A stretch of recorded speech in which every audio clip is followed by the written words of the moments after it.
All right, chapter 5, Wandering Mission. I fell and struggled upward, my feet hardened on the stony road of experience. I drank heavily of the bitter waters of regret, and the purging fruit of remorse was gall in my mouth. Then, when I had purged and purified myself, and once more became a proper receptacle for the light, illumination was granted me. I was in communication with the Holy Spirit, and since that day, grace has never gone from me. Having been filled with power and inspiration, I was sent out to teach the doctrine of the Supreme Vision. I proclaimed the Supreme Spirit to men and tried to direct their steps into the paths of beauty and truth. I was received with mockery and taunts, and many were the blows directed my way. I did not seek alms or beg, and whenever I went, earned my bread by working as a cobbler. My friends, this is how I spoke to anyone who would listen. Awaken, you sleepers who have abandoned life for slumber, who have scorned the effort of living. You have given yourselves over to the wine shop of morality and quaffed too deeply of the wines of sensuality and lust. Now you lie in a drunken sleep, ignorant of your spiritual existence and nature. You have sipped long from the cup of ignorance and drunk deeply from the flagons of thoughtlessness. Awake, open your eyes to a sober awareness of the beauty and love about you. Wake up and look into the light of soul spirit recognition. It hurts your eyes, but that is because they are accustomed to darkness. My friends, I led a life of frustration, for I was like a child who finds a loved parent too heavy to move. Lying drunk in a burning house, I tried to awaken people from their stupor and to draw them out of the darkness of ignorance, but they were bewitched by spells of vain ritual and held captive by irrational but beguiling teachings. When I said, the law is that man must struggle and strive or starve and perish, and this applies not only to the mortal body of man, but equally to his soul spirit, their answering voices came to me from the darkness of ignorance and from the depths of matter into which they has sunk.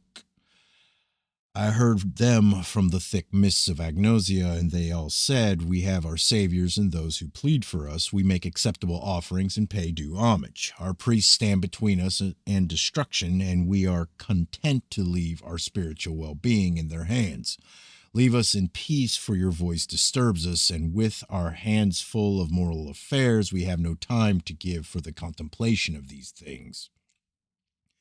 My friends, my heart was sore within me, for I was a lone voice crying against the tempest. I said, open your hearts just a little and raise your spiritual gaze above the sordid drabness which surrounds your daily existence. Do not ignore the hopeful, helping hand I extend to you, for this ignorance which serves as the servant of evil floods the whole earth.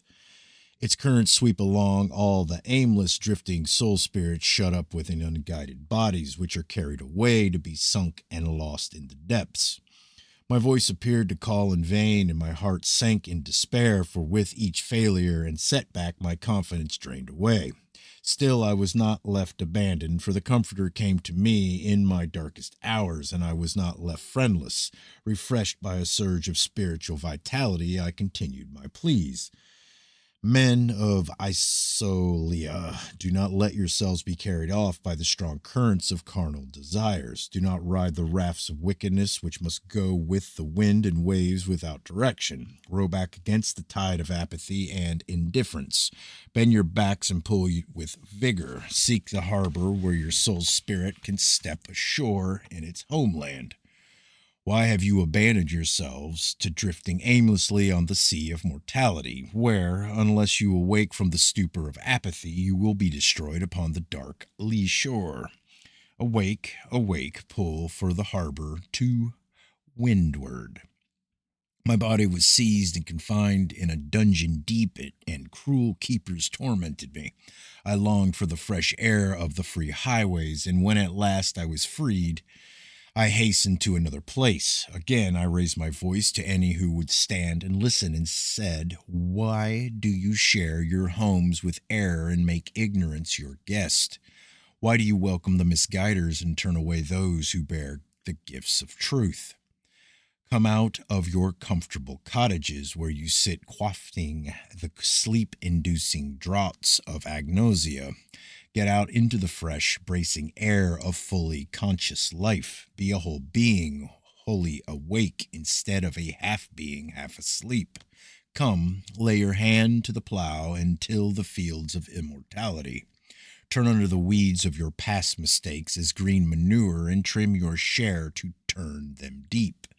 Come out from the stiffingly sleep inducing air contaminated with fumes from the fire of complacency. Come out into the reviving cold and fill your lungs with the bracing air of reality. Arise from the comfortable drowsiness of apathy and step out into the stimulating winds of challenge and care. Again, few heeded my message, and most went away mocking, calling after me, "Where is your temple? Seek no offerings from us." Still, here and there, a few remained, and I gave them the knowledge of the true way, of how and by the what means they could tread the road to divinity. In them I could sow the seeds which, in order to grow, had to be harrowed in by worldly effort and watered by rain from the sphere above. For these few I was duly grateful, and in them comforted by the thought that I had not labored to dig a well in vain. My friends, I did not wait to see the harvest grow where I had planted, for fresh fields always lay ahead. I spoke as I walked, and I taught as I labored at my task. I protected the feet of men stoutly with good workmanship, and the spiritual wares I vended freely were no less serviceable. Ooh.